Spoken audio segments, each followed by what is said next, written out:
다니엘서 1장 1절에서 2절 말씀입니다. 제가 한 번 더 읽어드리도록 하겠습니다.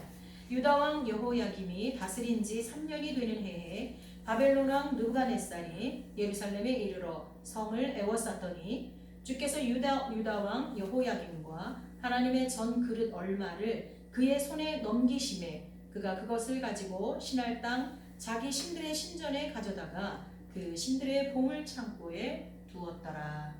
아멘.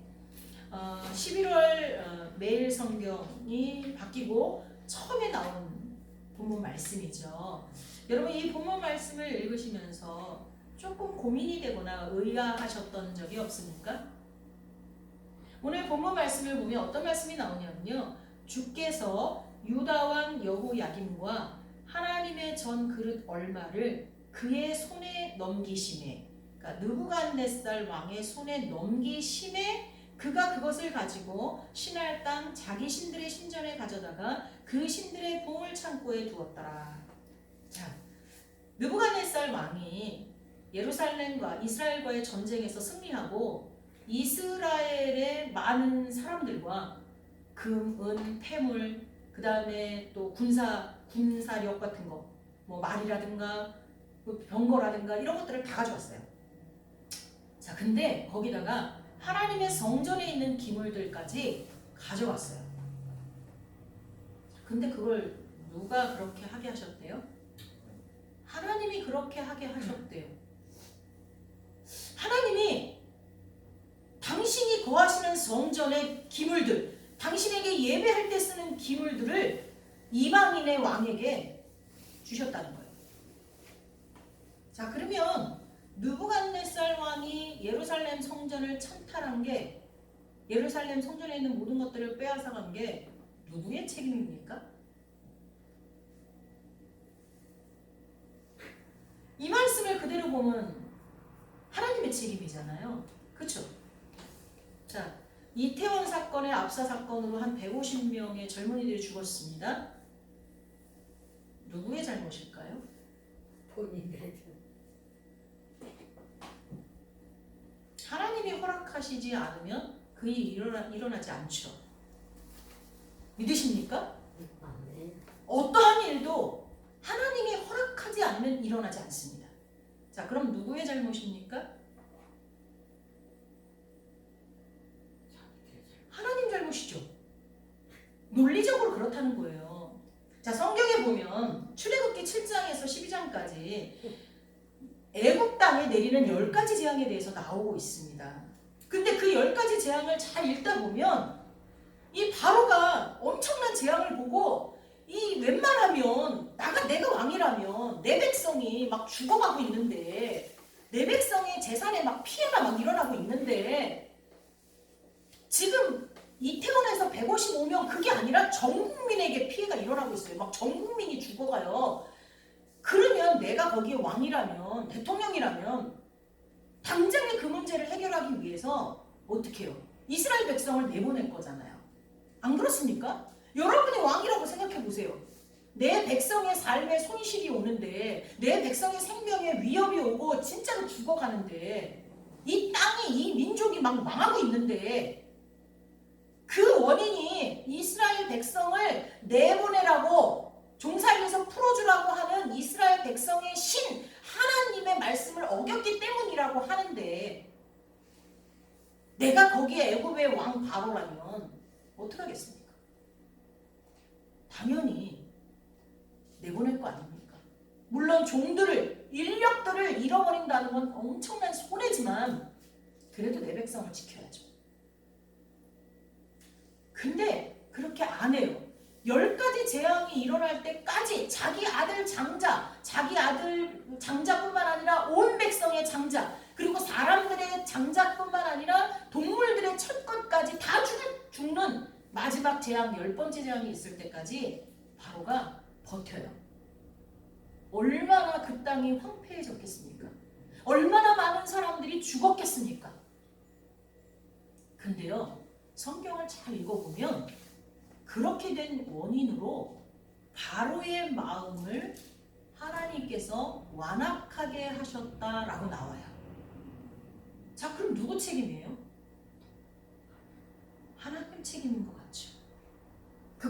어떻습니까? 지난주에 우리가 설교했을 때 다윗이 인구조사를 했어요. 특별히 인구조사를 할 때 누구를 중심으로 인구조사가 이루어졌죠? 전쟁에 나갈 수 있는 군인들 중심으로 인구조사가 일어났어요. 그러니까 한마디로 전쟁이 났을 때 군인들로 착출할 수 있는 사람들이 도대체 몇 명이냐? 이거를 중심으로 인구조사를 했어요. 자, 근데 인구조사가 끝나고 어떻게 했어요? 하나님의 징계가 내렸죠. 세 가지 중에 고르라 그랬잖아요. 이방 나라의 칼에 멸망할 것이냐, 또 3일 동안 질병에 멸망할 것이냐, 또 하나가 뭐였죠? 도망 다니겠느냐, 뭐 그렇죠. 근데 그때 다윗은 고르지 않았어요. 그냥 하나님의 긍휼에 맡기겠다 그랬어요. 참 지혜로웠죠. 그러니까 하나님께서 3일 동안 전염병으로 징계를 내리셨어요. 그래서 몇 명이 죽었냐면요, 7만 명이 죽었어요. 자, 오늘날 이 많은 인구에서 155명이 죽었는데도 우리는 5일 동안의 애도기간을 가졌어요. 슬펐어요. 근데 7만 명이 죽었다고 생각해 보세요. 그 중에 분명히 우리 식구 있어요. 그쵸? 7만 명이 죽었어요. 우리 식구 있어요. 근데요, 거기 본문을 가만히 읽어보면요, 하나님이 이스라엘을 치시려고 작정하셨기에 다윗의 마음을 격동시켰다라고 나와요. 자, 이 사건의 원인은 누구예요? 이 사건의 책임자는 누구예요? 지금 막 책임자 막 찾고 있잖아요. 하나님이신 것 같죠? 논리적으로는 하나님이에요. 논리적으로. 오늘 본문 말씀도요, 느부갓네살 왕이 이스라엘에 쳐들어왔어요. 그래서요, 뭐 다니엘과 같은 아주 똑똑한 그런 인류들을 다 데리고 왔어요. 뭐 거기에는 금은 폐물 다 갖고 갔죠. 일제시대가 우리나라에 쳐들어와서 녹그릇까지 가져간 것처럼 다 가져갔어요. 근데 거기에 절대로 손대면 안 되는 하나님의 임재가 있는 성전의 기물들까지 다 가져갔어요. 그런데 아까 말씀드린 대로 그것을 하나님이 허락했다라고 나와요. 자, 그럼 여러분한테 질문을 드리겠어요. 자, 이렇게 분노하시고 엄청나게 잔인하게 징계하시는 하나님이 사랑의 하나님이실까요? 정말 평화의 하나님이실까요? 예수님께서는 십자가에 못 박혀 죽으신 지 사흘 만에 부활하셔서 처음 나타나셔서 제자들과 여인들에게 평강이 너희에게 있을지어다 말씀하셨어요. 예수님이 우리에게 주기를 원하시는 것은 평화예요. 평강이에요. 싸움박질하는 게 아니에요. 자, 근데 아까 여태까지의 본문들을 보면, 성경 말씀들의 내용을 보면 정말 하나님이 평화의 왕이실까? 평화를 원하실까? 하나님은 정말 공의의 하나님이실까? 하나님은 정말 내 편일까? 어려움을 당한 그 가족들이라면 하나님이 내 편이라고 느낄 수 있을까요? 졸린 분이 일어나서 하나님이 정말 내 편이라고 느낄 수 있을까요? 여러분에게 그런 일이 일어났으면, 그런 일로 내 가족을 잃었다면, 내 형제, 내 자매, 내 자식을 잃었다면 그래도 하나님이 내 편이고 하나님이 사랑의 하나님이시고 하나님이 평화를 원하시는 분이시고 하나님이 공의의 하나님이시라는 것을 믿으실 수 있겠습니까? 모든 원인이 하나님 때문이라고 하나님을 원망하지는 않으시겠습니까? 성경에도 보면 정말 하나님이 그렇게 하셔서 그렇게 됐다라고 기록된 일들이 이렇게 많은데, 다시 묻겠습니다. 여러분, 하나님의 심판 계획이 먼저일까요? 인간이 받은 징계와 고통이 먼저일까요? 인간의 타락이 먼저일까요? 악의 도구로 쓰임받은 사람들이 있습니다. 가룟 유다, 예수님을 판 사람, 헤롯 대왕, 빌라도 같은 사람들. 지금도 우리는 사도신경으로 고백할 때 빌라도에게 고난을 받아서 예수님이 돌아가셨다고 기록을 해요. 근데 어쩌면 빌라도는 참 운이 없던 사람은 아닐까요? 왜 하필이면 예수님이 십자가에 돌아가셔야 되는 그 역사가 발생해야 되는 그때에 빌라도가 총독이었을까? 하필이면 왜? 우리가 어려운 일을 당하면 왜 그게 나한테 일어나야 해? 왜 하필이면 그 하고 사람 중에 나여야 해? 이게 어려움 당한 사람의 첫 번째 튀어나오는 말이라고 합니다. 빌라도는 안 그랬겠습니까? 왜 하필이면 예수님이 십자가에 지실 때 내가 거기에 총독이어야 되는 거야? 다른 사람이 총독이었어도 똑같이 그렇게 했을 텐데. 반대로 악에게 핍박받는 사람들이 있습니다. 아무 잘못 없이 욥 같은 사람들. 예수님과 마귀의 대결에서 어찌 보면 욥은 희생양인 것만 같습니다. 안 그렇습니까? 마귀가 한 바퀴 인간을 돌고 왔는데 하나님께서 야, 너 잘 돌고 왔냐? 잘 돌고 왔습니다. 그래? 그럼 그 중에서 욥이라는 사람을 유익 있게 봤냐? 아니, 이 말씀만 하나님이 안 하셨어도 이 욥이 고통을 당했을까요? 그리고 거기서 끝났으면 좋은데 마귀가 네 봤습니다. 그러니까 하나님이 또 욥을 칭찬하시네. 그러니까 마귀가 배알이 꼴리잖아요. 아니, 그거 하나님이 주신 축복이 많으니까 욥이 하나님 편이지. 뭐 하나님 괜히 하나님 편이겠습니까? 막 이 깐죽깐죽대죠. 그러니까 하나님께서 야, 아니야. 걔한테서 그거 다 뺏어도 그래도 내 편이야. 하나님은 당당하게 욥을 자랑하시죠. 그러는 바람에 욥이 고난을 받게 되고 10명의 자녀를 다 잃게 되고 재산을 한순간에 다 날리게 되고 거기다 아내도 배신하고 떠나고 친구들까지 나를 조롱하게 되는 그런 인간으로서 상상할 수 없는 일이 벌어지지 않습니까? 우리는 어려움과 고통을 당하면 누군가를 찾아 원망하게 되는데 우리가 인간으로서 이해할 수 없는 어떤 일이 생기면 누군가를 찾을 수도 없어요. 원인과 결과가 분명하면 그 원인에 해당하는 사람을 꼭 찾아서 원망을 하겠는데 근데 그게 불분명할 때는 누구한테 원망을 할 수가 없으니까 그때는 하나님을 원망하게 돼요.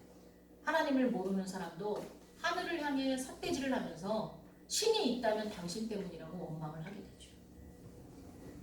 그러나 여러분, 우리가 분명히 알아야 될 것이 있습니다. 하나님은 사랑의 하나님이십니다. 하나님은 평화의 왕이십니다. 하나님은 공의의 하나님이십니다. 하나님은 언제나 내 편이십니다. 언제나 나를 지켜주십니다. 진정한 평화는 부정부패 속에서 나올 수가 없습니다.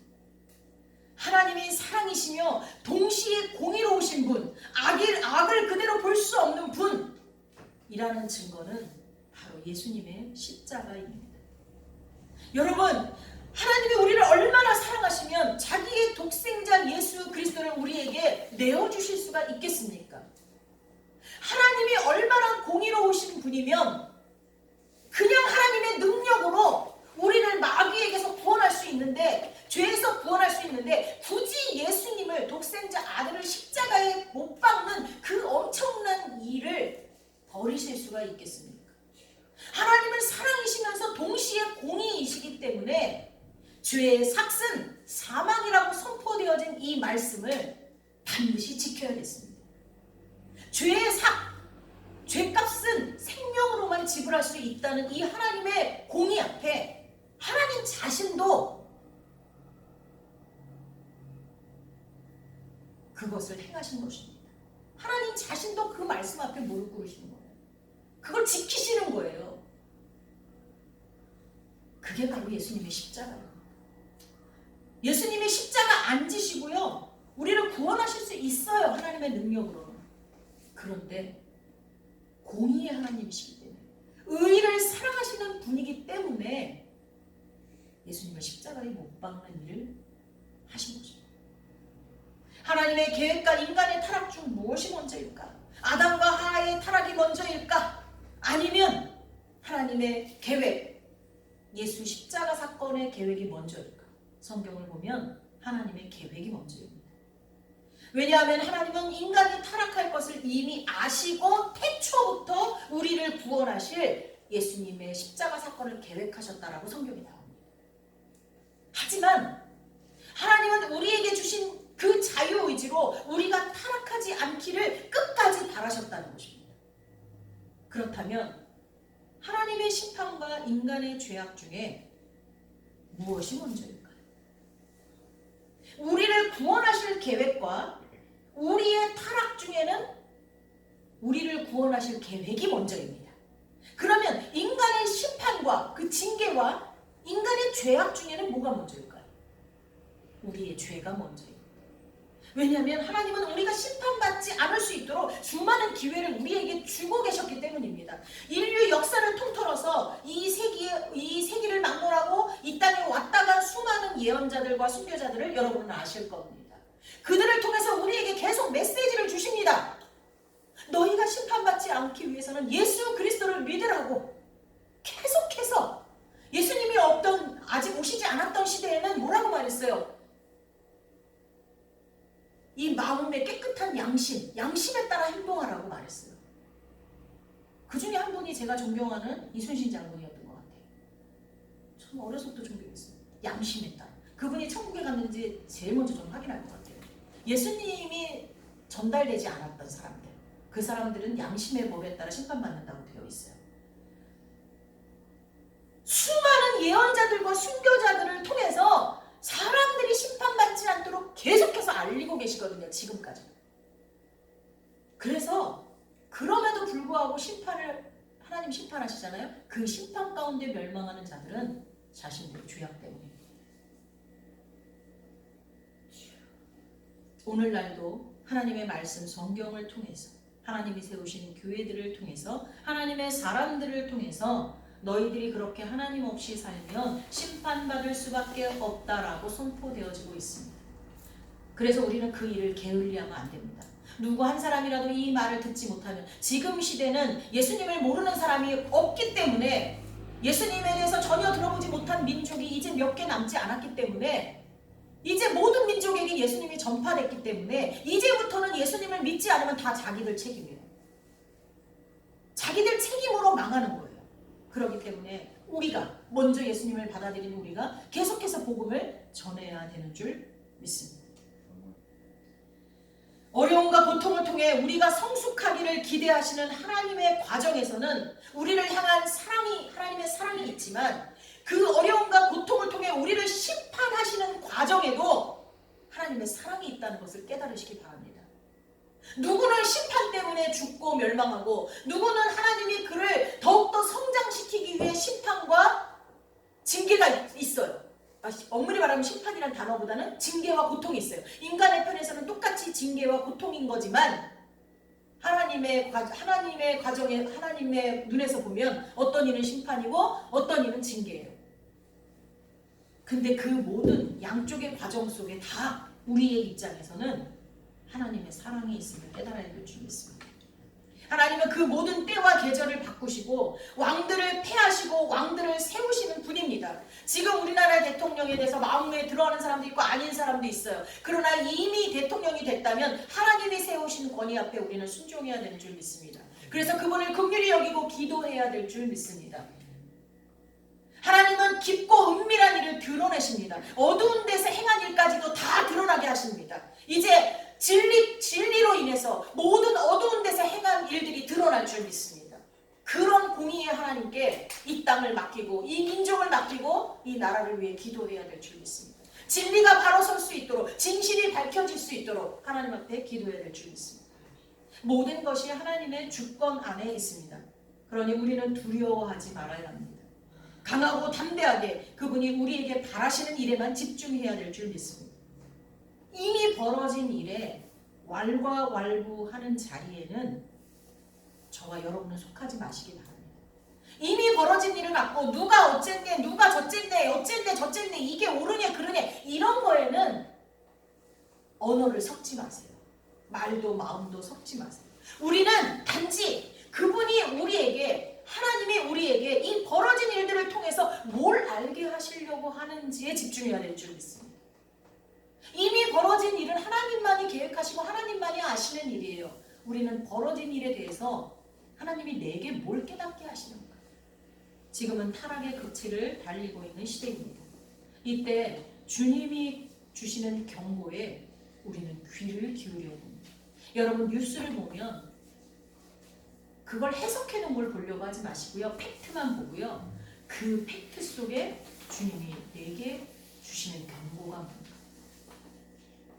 니느웨 국민들처럼 요나가 회개하지 않으면 여기를 망하게 하신다라고 했을 때 왕부터 가축들까지 다 지혜에 앉아서 회개를 했더니 100년이라는 시간을 멸망에서 구원받았어요.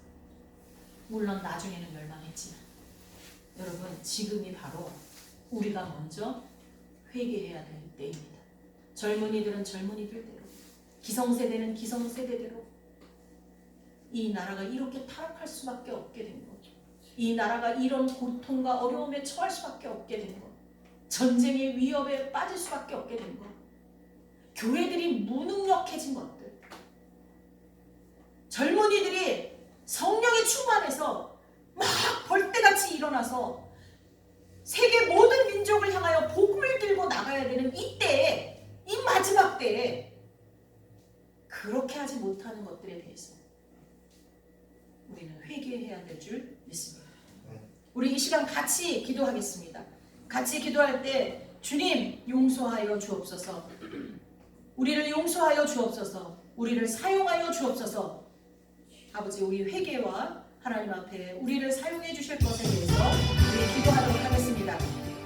우리 같이 기도합니다. 그리고 거기다 우리 소윤이와 성원이를 위해서도 우리 함께 기도하는 시간을 갖도록 하겠습니다. 기도하겠습니다. 사랑하는 남부하신 하나님 아버지 감사합니다.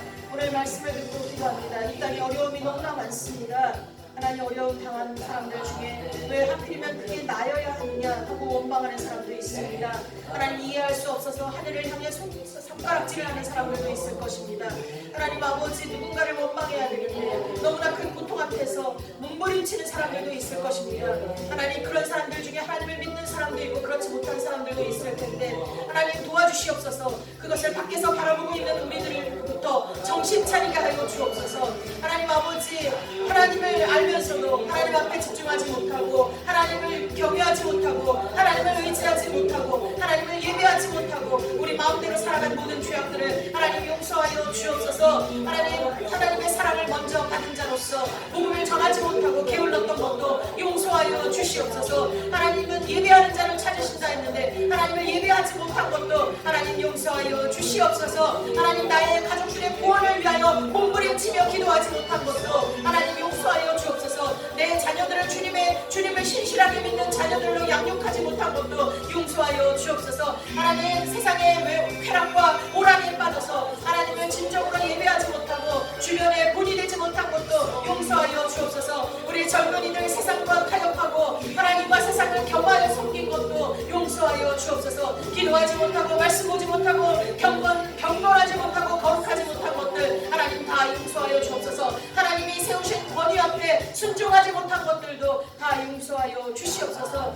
하나님, 우리 어린 소윤이를 위해 기도합니다. 아버지, 하나님 소윤이를 붙잡아 주옵소서. 아버지, 그의 육신을 치유하여 주시고 그의 영혼을 구원하여 주시어서 마지막 때에 주의 증인으로 세워지게 하여 주시옵시고 가족 구원의 미랄이 될 수 있도록 도와주시옵시고 그를 위하여 기도하는 모든 성도들이 한 마음이 돼서 그를 위하여 기도하고 축복할 때 아버지, 우리 소윤이의 완치와 그리고 우리 성도들의 믿음 성장이 있게 하여 주옵소서. 하나님 아버지, 또한 아버지, 우리 성원이가 군대 갑니다. 그곳에서 안전하게 아버지 제대할 수 있도록 도와주시옵시고 그곳에서 살아계신 하나님을 인격적으로 만나게 하여 주시고 많은 영혼들을 위로하고 전도하는 아버지 그런 성원이가 되게 하시고 이단에 빠지지 않도록 지켜 주옵소서. 하나님 아버지, 어려움에 처한 모든 성도들이 하나님 안에서 아버지 그 문제들을 해결받을 수 있도록 도와주시고 올 겨울 모든 성도들 건강할 수 있도록 아버지 영육간에 강건하고 육체적인 건강까지도 하나님이 지켜주시고 모든 만나는 이들에게 주님을 전하며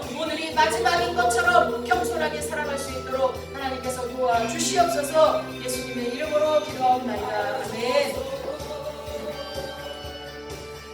성령이여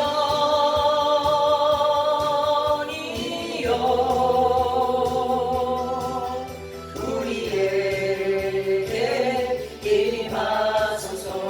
아멘. 자녀들은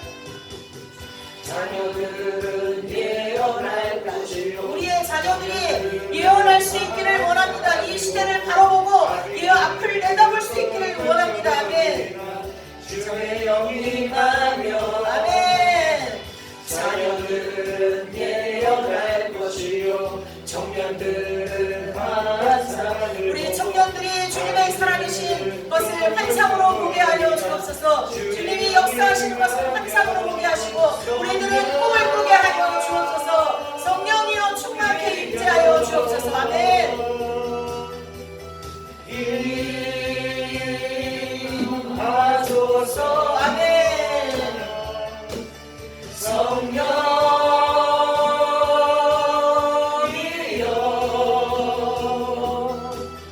우리에게 임하소서 자녀들은 예언할 것이며 자녀들은 예언할 것이요 청년들은 환상을 보고 아기들은 꿈을 꾸리라 주의 영이 임하며 자녀들은 예언할 것이요 청년들은 환상을 보고 아기들은 꿈을 꾸리라 주의 영이 임하며